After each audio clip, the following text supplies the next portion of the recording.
Respecto de la jurisprudencia relevante, antes de empezar a tratar temas puntuales de mobbing y las figuras parecidas que puede llegar a generar algún tipo de inconveniente en cuanto al encuadre normativo de la charla del día de hoy, yo quería recordar el fallo Aquino y el fallo Bisotti de la Corte Suprema de Justicia de la Nación, que habla justamente que el trabajador es un sujeto de preferente tutela.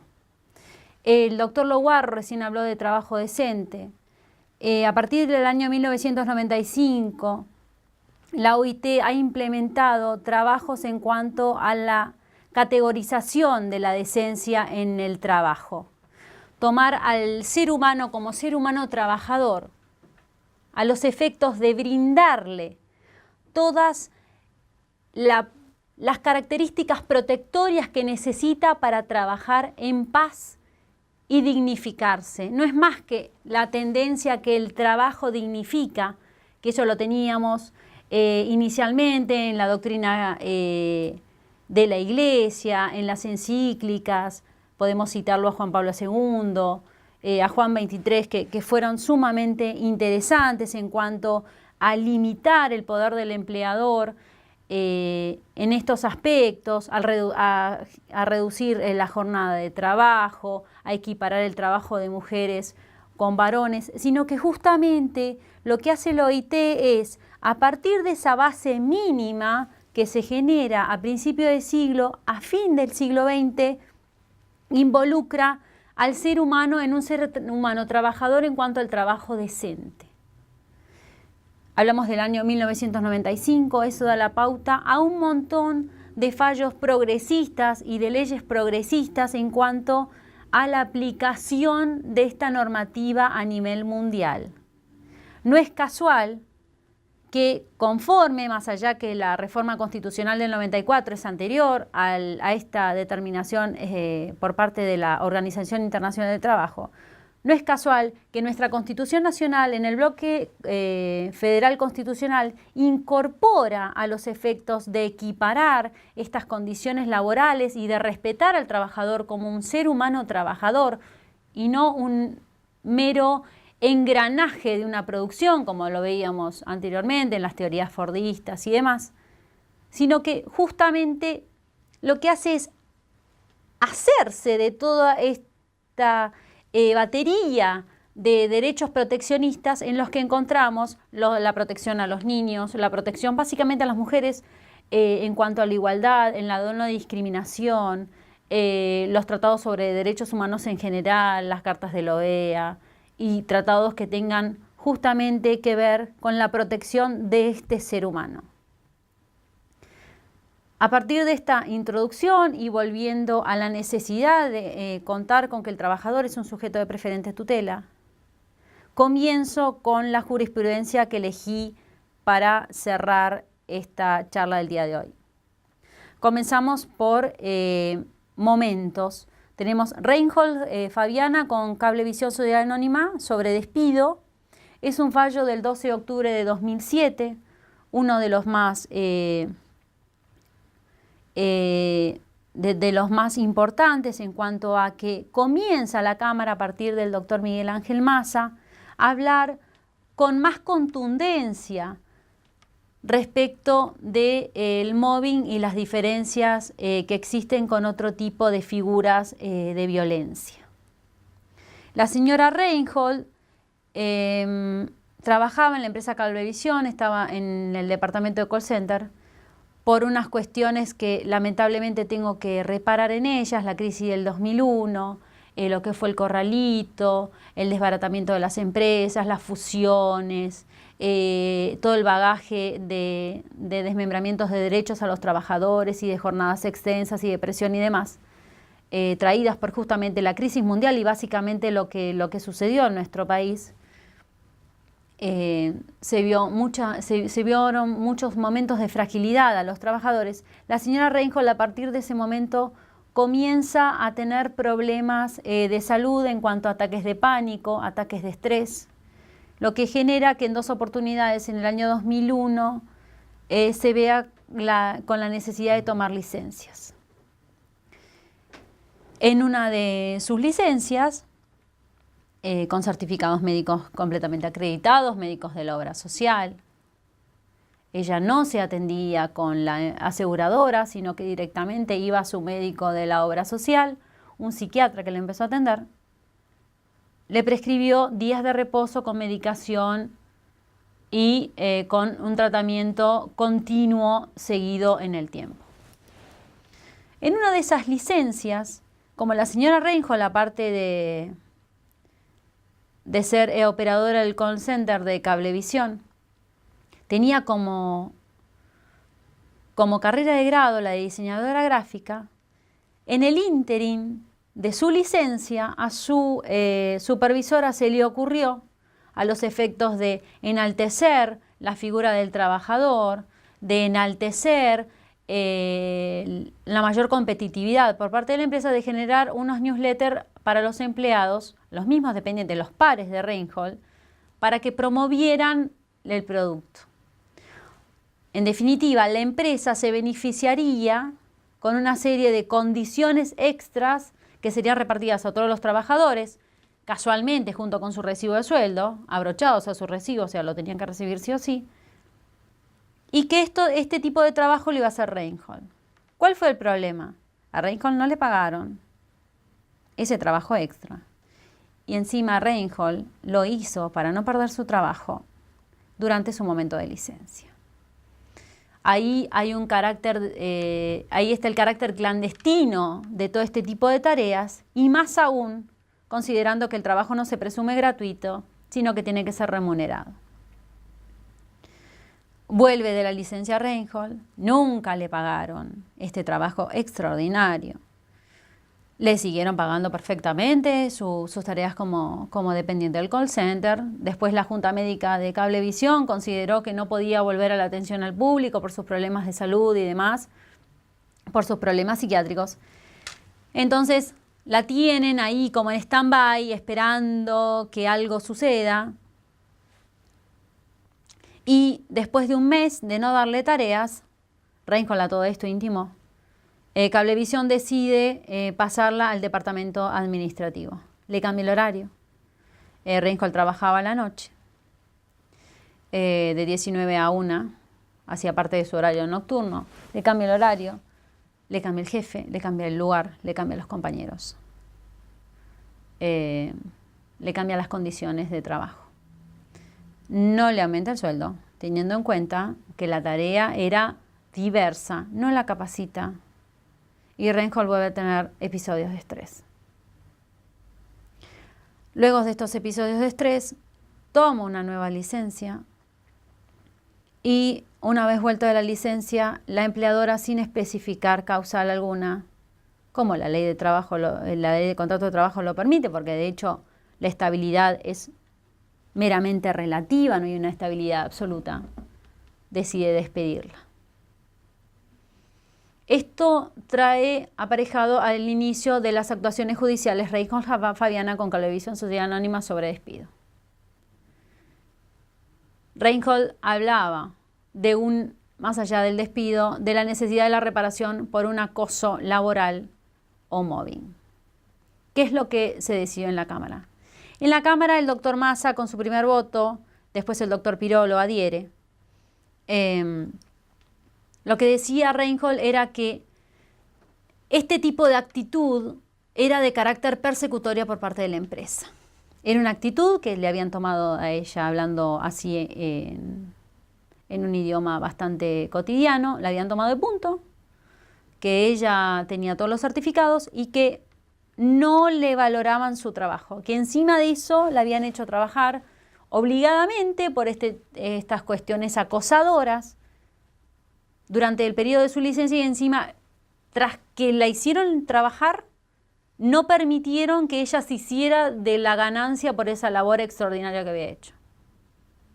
Lo interesante de este fallo, más allá de la evaluación que hace el doctor Massa respecto de la prueba, como dijo el doctor Loguarro recién, no se queda en la evaluación de la prueba en cuanto a que si vos sos la parte actora, tenés que probar los hechos que decís. No, él lo que hace, utiliza la teoría de las cargas dinámicas, no invierte, o sea, no es la empleadora la que tiene que probar, sino que justamente ante la presunción de un hecho dañoso, obliga indirectamente a Cablevisión a defender su postura en cuanto a que no hubo daño, no hubo culpa, no hubo dolo, no hubo una intención manifiesta de molestar en su trabajo, por llamarlo de alguna forma, a la señora Reinhold.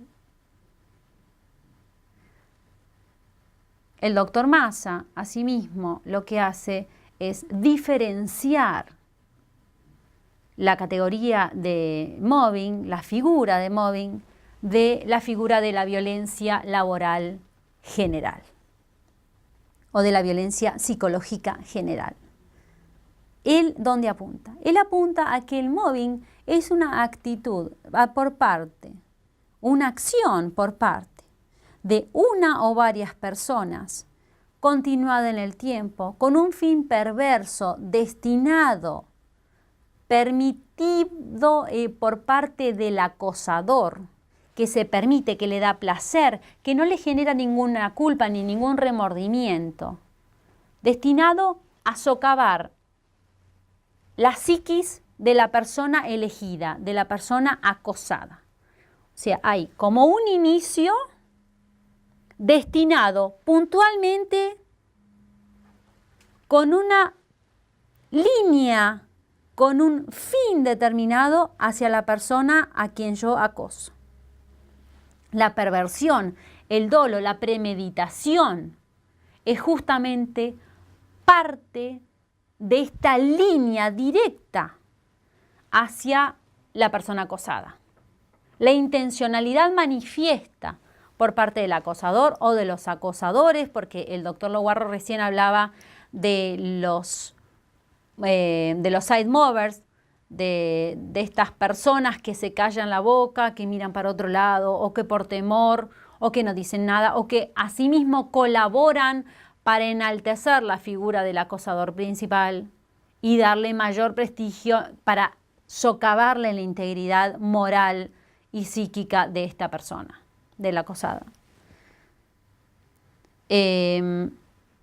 Cita a varios autores de carácter internacional y, como agregó el doctor Abajo Olivares, gran amigo, la intencionalidad manifiesta de este acosador es quitar a la persona acosada de su lugar de trabajo, o que renuncie, o aislarla, o desintegrarla de tal forma que no sirva más. Generar un material de desuso. El acosador no utiliza a la persona en su trabajo, hablamos del nivel utilitario, porque lo utiliza solamente, le interesa para molestarla, para desintegrarla psicológicamente. No le sirve más, la descarta. ¿Sí? Después, obviamente, con su actitud narcisista va a encontrar a otra persona que molestar y demás, porque esto es reiterado en el tiempo. Volviendo al doctor Massa, una vez descrito en el fallo la figura del mobbing, habla de lo que es la violencia en carácter general. La violencia en carácter general no necesariamente necesita la perversidad, justamente está bastante alejado de la perversidad. ¿Qué pasa?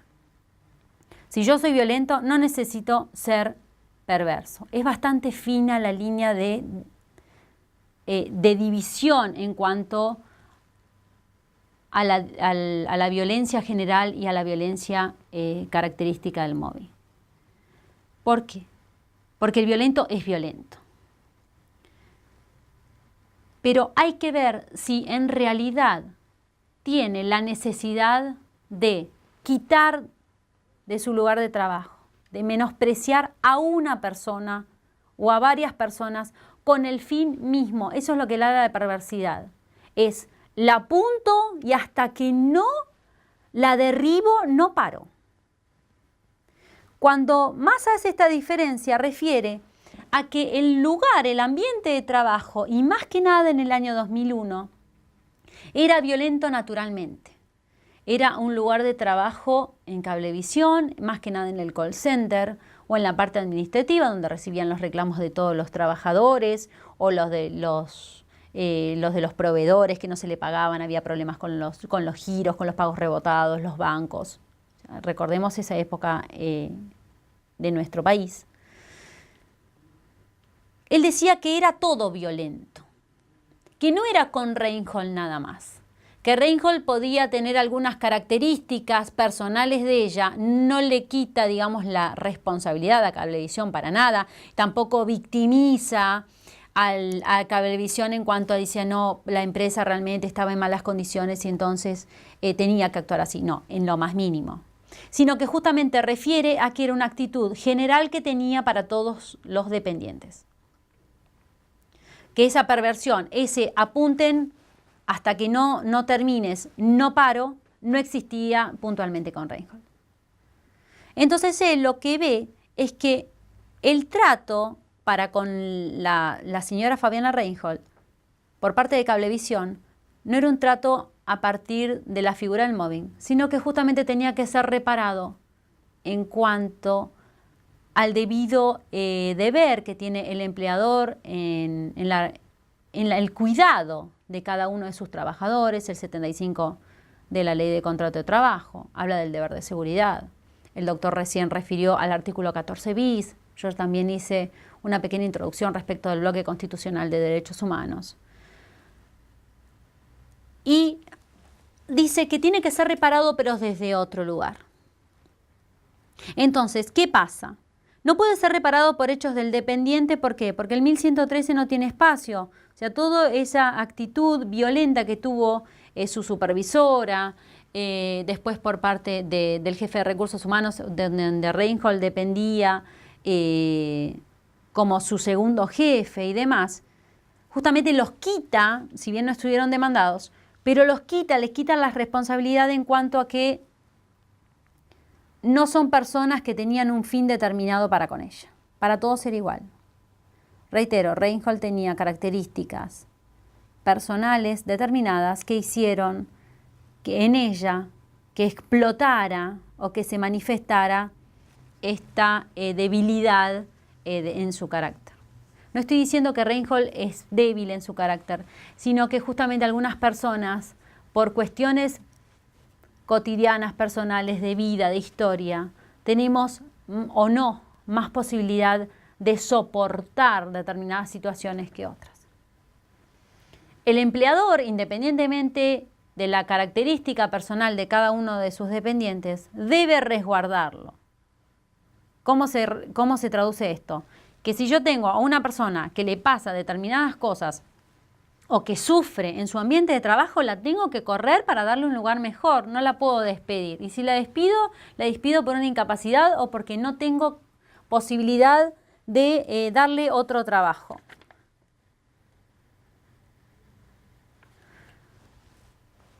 Pero solamente por esa incapacidad, no puedo prescindir de ella así naturalmente porque más allá, reitero, del carácter relativo del contrato de trabajo, pero no se puede prescindir así porque sí, sin indemnización alguna y como que el trabajador es un mero bien de uso completamente descartable. Entonces, en este caso es interesante la lectura por parte de la persona que esté interesada. ¿Por qué? Porque delimita perfectamente, a mi humilde entender, las diferencias que existen entre un régimen del mobbing y la violencia en general.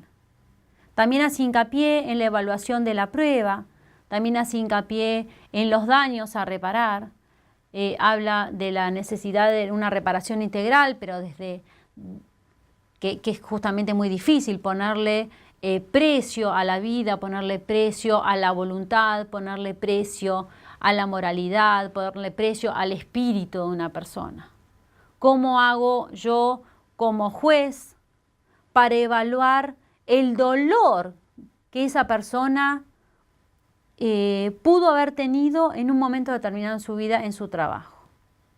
O sea, cómo un juez tiene ese imperio de valorar la necesidad de trabajar del otro, puede tener una estimación, pero es muy difícil. Él se plantea como la dificultad que tienen los jueces en cuanto a esta valoración. Por eso mismo, como dijo recién el doctor Loguarro, no hay una tabla aritmética. a los efectos de evaluar, sino que tendrían que mezclarse todas las características personales, familiares, de relación, su vida antes, su vida después, qué es lo que quedó, qué es lo que dejó de hacer, qué es lo que perdió por este maltrato, por estas condiciones hostiles de trabajo durante el contrato de trabajo. ¿Por qué no se accedió a la buena fe cuando ella sí actuó con buena fe, fue a trabajar igual, a pesar de seguir en tratamiento, más allá de tener el alta con tratamiento y demás? Pero ¿por qué el empleador no tuvo buena fe en ponerle en un lugar de más resguardo?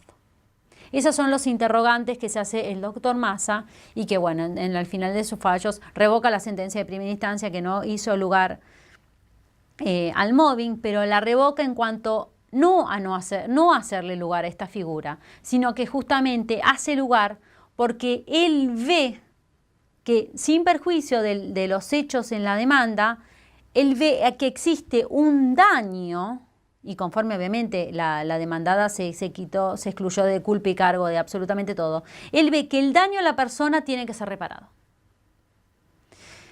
Seguidamente, en los autos Ayala Antonia Luisa, con Fuerza Aérea Argentina y otro, el otro, nada más ni nada menos que el Estado Nacional y la Fuerza Aérea Argentina en la figura del Hospital Militar, del 20 de noviembre de 2012, es un fallo referido a actos de violencia hacia una enfermera dependiente del Hospital Militar.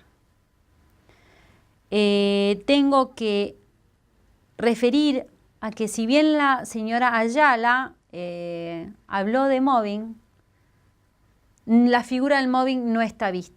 La perversión por parte de su empleador o del Estado Nacional no se hicieron lugar. ¿Qué es lo interesante de este fallo? La doctora Cañal, en su primer voto, al que después sus colegas adhieren, habla de qué es lo que hay que reparar. Pero no desde el punto de vista de la ley de contrato de trabajo, sino que se sitúa en la ley de riesgos del trabajo en cuanto a la inconstitucionalidad manifiesta del artículo 39. Refiere a que se repara al ser humano en su integridad, a que es muy difícil volver atrás.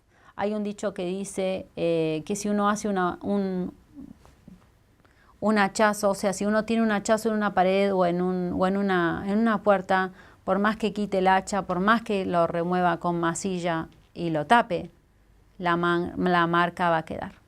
Uno raspa y queda. Entonces, ¿cómo hacer a partir del bloque constitucional de derechos humanos, a partir del planteo de la inconstitucionalidad, a partir de las normas del Código Civil? La doctora Cañal lo que hace es junta todas las normas protectorias, pero no solamente de las leyes laborales, sino que se hace de una canasta vasta de leyes aplicables a este caso.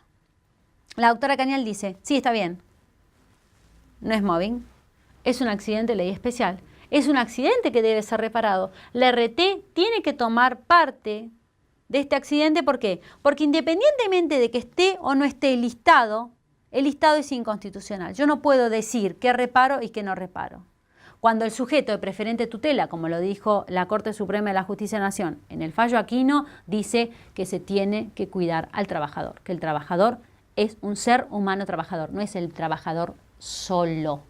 Trabajo decente, OIT, sujeto de preferente tutela, la Corte, Bloque Constitucional de Derechos Humanos, Constitución, Reforma 1994 de la República Argentina. La doctora Cañal ubica al trabajador dentro de este paraguas normativo de beneficios en cuanto al resguardo de la persona. Utiliza, obviamente, los derechos, la Convención sobre la no discriminación a la mujer, la Carta de la OEA, la Convención sobre Derechos Humanos, la de la integridad del ser humano y demás. El ser humano como género ser humano, no como el varón ser humano. Entonces llega a la conclusión es que la reparación tiene que ubicarse en cuanto al resguardo. Si bien no hay previsión, porque culpa al hospital militar, culpa a la Fuerza Aérea, culpa al Estado Nacional de no tener previsión, de no haber previsto los riesgos, de haber dejado solita en el mundo a esta enfermera en las guardias, donde ha lamentablemente tenido escenas de ataque sexual o violencia manifiesta en cuanto a su vida, la han amenazado de muerte. Esta falta de previsibilidad del riesgo que genera conforme el 1113 del Código Civil, volvemos al Código Civil, conforme el 1109 del Código Civil, la culpa que tiene el empleador en cuanto a no ver más allá de lo que sus ojitos le dejaban ver. Entonces, esa imprevisión tiene que ser pagada para que justamente en otra oportunidad no vuelva a suceder. Nadie está exento de que vuelva a suceder, pero mínimamente esto tiene que quedar como un antecedente. Es lo que refiere la doctora Cañal. Especifica también el lugar de la RT, que tampoco tuvo previsibilidad. Sin perjuicio de haber tenido en cuenta que fue al hospital militar, revisó los contratos, las normas de seguridad y higiene, que estaba todo limpito, que estaba todo perfecto. El espacio. ¿Y los dependientes? ¿Qué pasa con esos dependientes? Los dependientes son personas trabajadoras que cumplen tareas ahí. Las condiciones de trabajo, sí, bárbaro, tengo quirófano, tengo material, puedo trabajar con guantes. Y la gente que viene, la RT justamente no miró con las personas con las que la señora Ayala y seguramente varias de sus compañeras que por temor no se habrán animado a iniciar acciones judiciales, tenían que tratar. O sea, uno trata con enfermos, uno trata con pacientes, uno trata con los familiares de esos enfermos y uno trata con gente que accede por guardia, con emergencias. Todo eso más allá de la elección personal de la señora Ayala, por vocación o por necesidad de haber elegido determinada profesión u oficio, eso tiene que ser visto. De esto habla la doctora Cañal en su fallo. La demandada no puede quitarse culpa aduciendo que no lo vio o que por un sumario interno no hay culpa, no hay riesgo, no se probó nada, se archivan las actuaciones y sigue todo igual. No podemos esconder el polvillo abajo de la alfombra. Hay que ver en cada uno de los trabajos, de las tareas, de los oficios, en cada uno de los trabajadores, del ser humano trabajador, la problemática que generan este tipo de actos de violencia o la posibilidad, como en el caso de Ayala, como en el caso de Reinhold, que estos actos existan. Ahora bien, Campodónico, el último que voy a tratar ahora, es Campodónico Silvana María con Banco Francés. En este caso es un despido, es del 28 de noviembre de 2012. Cita Reinhold en cuanto a la doctrina y en cuanto a la doctrina que utiliza el doctor Massa, que yo ya referí recién. Y en Campodónico sí vemos la figura del mobbing. Porque, ¿qué pasaba en Campodónico? Silvana Campodónico trabajaba para el banco, trabajaba para la empresa Consolidar y también trabajaba en un lugar de suma violencia. Convengamos que los trabajos de venta de servicios son de extrema competitividad y de extrema inobservancia de las normas laborales de resguardo al trabajador. ¿Qué pasaba con Campodónico? Campodónico era excelente. Siempre número 1 en ranking, conociendo desde lo personal Es muy difícil llegar al número 1 ranking en una empresa como el Banco Francés o como Consolidar. Tenía un jefe que veía en Campodónico un riesgo latente a su propia jefatura. ¿Qué hacía con Campodónico? Le hacía generar cartera de clientes, se la quitaba. Le hacía generar fichas, se las desaprobaba por nimiedades. Le daba clientes inexistentes para que fuera a las entrevistas y volvía devastada emocionalmente porque ante la pregunta de ¿lo afiliaste? ¿Le vendiste? ¿Lo atrapaste? Ella tenía que decir que no, porque, y ahí el grito feroz. No permitía que Campodónico ni siquiera explicara.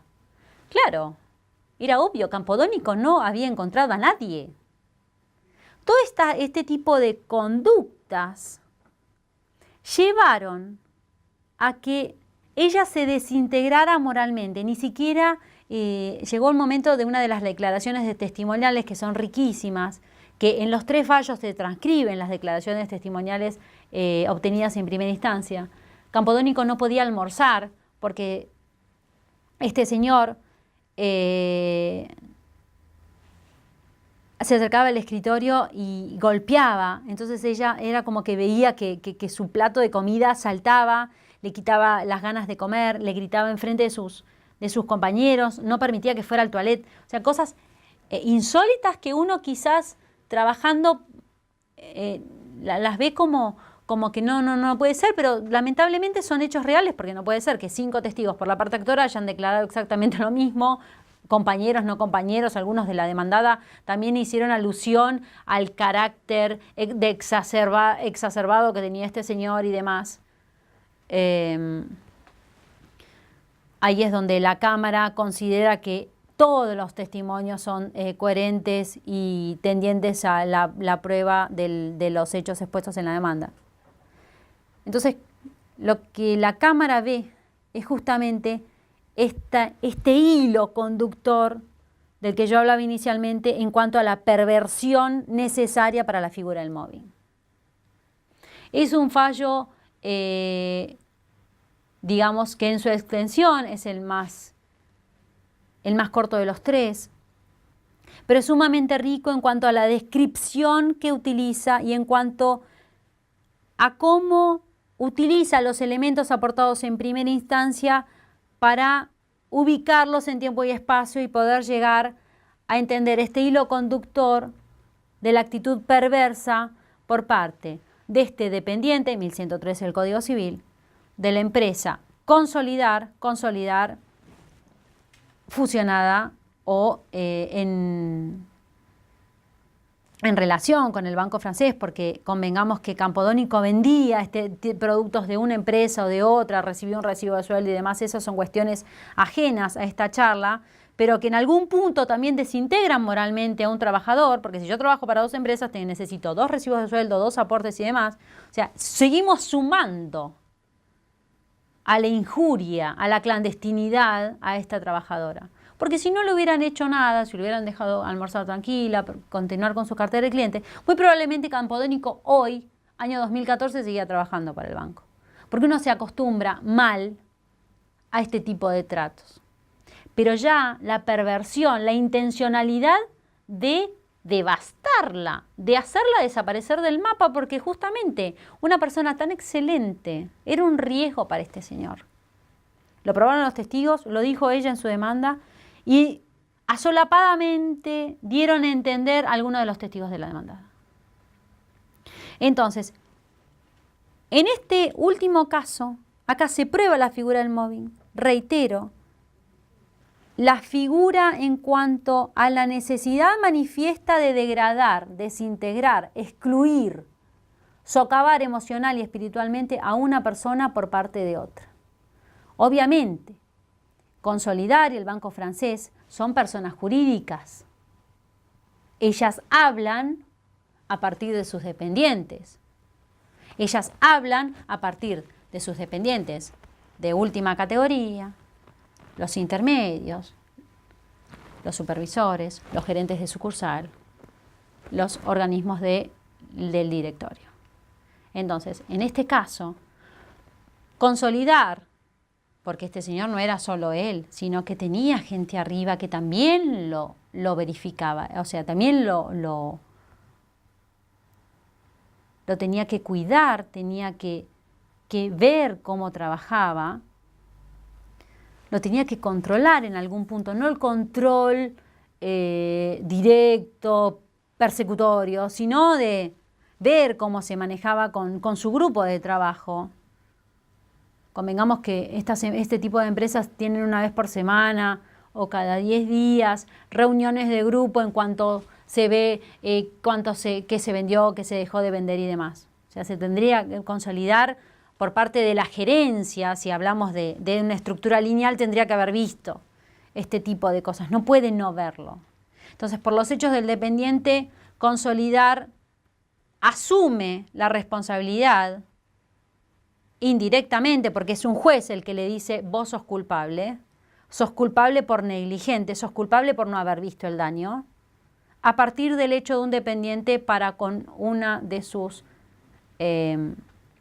personas a cargo. Es un caso de mobbing de carácter descendente en cuanto a que el jerárquico hostiga perversamente a una de sus personas que tiene a cargo. No es el empleador directo,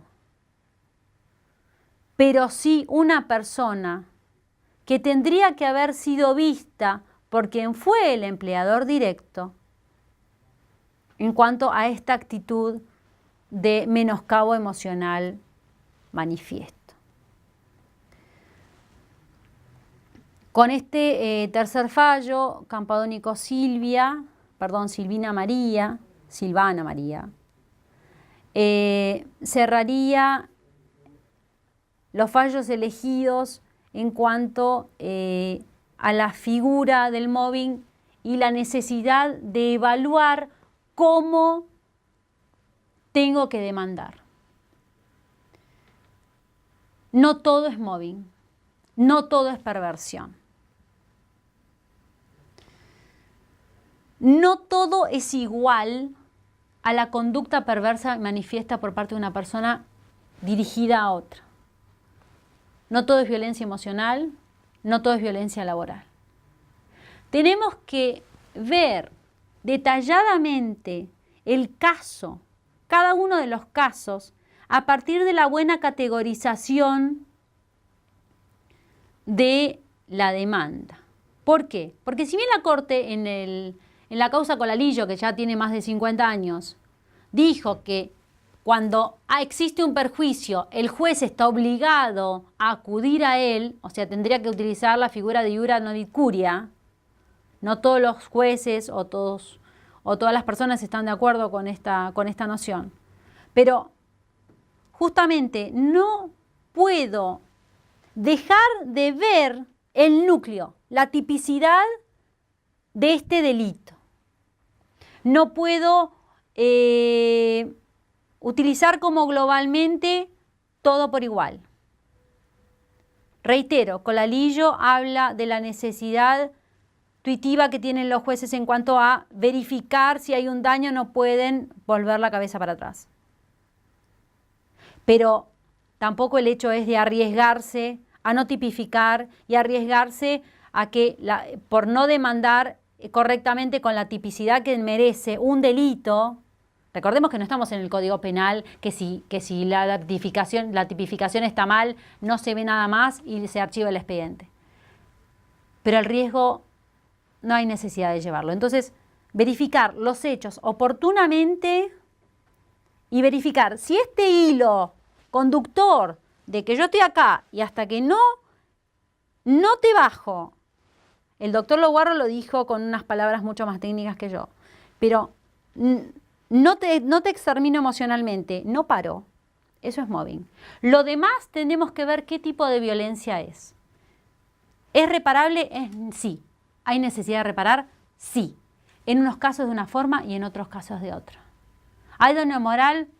Puede ser que sí y puede ser que no. En el mobbing seguramente que hay daño moral. En otros casos de violencia depende la secuela que le quede. En el mobbing muy probablemente esta persona le quede una incapacidad que le impida tener una vida en relación normal como la que tenía antes. En la otra puede ser que con un tratamiento, con otro tipo de actividad, pueda remontar su vida. Entonces, el riesgo no necesariamente tiene que existir. La evaluación de los hechos es completamente necesaria a los efectos de tipificar cada uno de los casos. Muchísimas gracias.